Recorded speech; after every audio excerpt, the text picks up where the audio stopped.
It was the love of the game, honestly, and there was a lot of guys out here who I have friendships with, and they told me that I couldn't let them down, so figured I'd come back out and try it, and the coaches, the locker room, the experience, everything in it did it for me. Given the severity of that knee injury and his next-level promise on the diamond, Ryland Roberts would have been forgiven an early football retirement.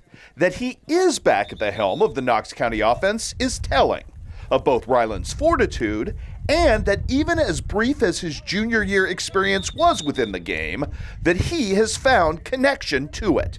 I guess the first thought was, yeah, he might not be coming back, and there was something we thought about. Didn't dwell on it at that point in the season, but it didn't take very long. He reached out. We kept in touch with him, of course, and his family as well. And he didn't miss a game the rest of the year either. I missed one because of surgery, but he was there. I mean, even after the injury, he was still around, being a leader and helping the other guys, and being a cheerleader on the sidelines for us on games, and here at practice to help out too.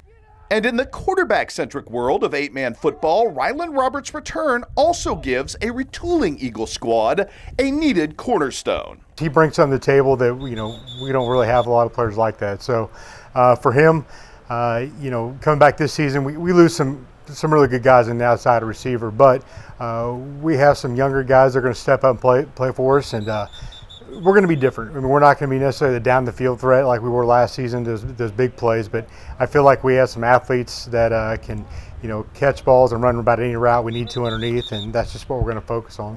The same can be said of running back Keaton Strange's injury return as well. It sucked not getting to play last year. We had a pretty good backfield built last summer, and having pretty much all of it gone with injuries, it was a tough blow to take, but coming into this summer, looking at how both of us have healed and progressed, I'm looking forward to it again. Interestingly, despite the loss of those two projected starters early last fall, the Eagles still rallied to win 7 games in their first year of eight-man football, gaining a kind of program traction that sets the template for a bright present and future within their new football universe. You got to be in a lot better shape. It is a much faster-paced game and a harder game to play, in my opinion. There's so many more options you can do from an offensive standpoint that it makes it that much harder to play. And as far as young guys coming out, we're going to have a group. I think right now we're looking at 9 freshmen. So to get 9 freshmen in one group for us, that's a huge get, and it's a good class as well. For this season, line play on both sides of the ball will be the tipping point, where the Eagles are really green, save for 3-year returning starter Robert Dooley. Robert's he's a special kid, and offensively and defensively.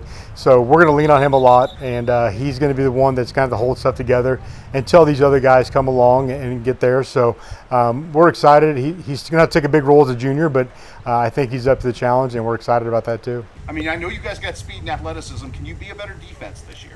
I think we can be with more practice and work on the field.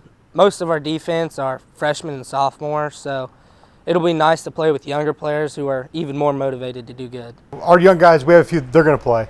And I don't know if it's even necessarily because they have to, it's just they're skilled enough to get there and play for us. But our schedule this year is definitely much more challenging than it was last season. We're going to play, at least 4 of the final 6 teams in the state. We have them scheduled already, and a couple other teams that were either played in district championship or won a district championship. So we know we're going to have our hands full week in, week out. There's no off games. And so our young guys and older ones, we're going to learn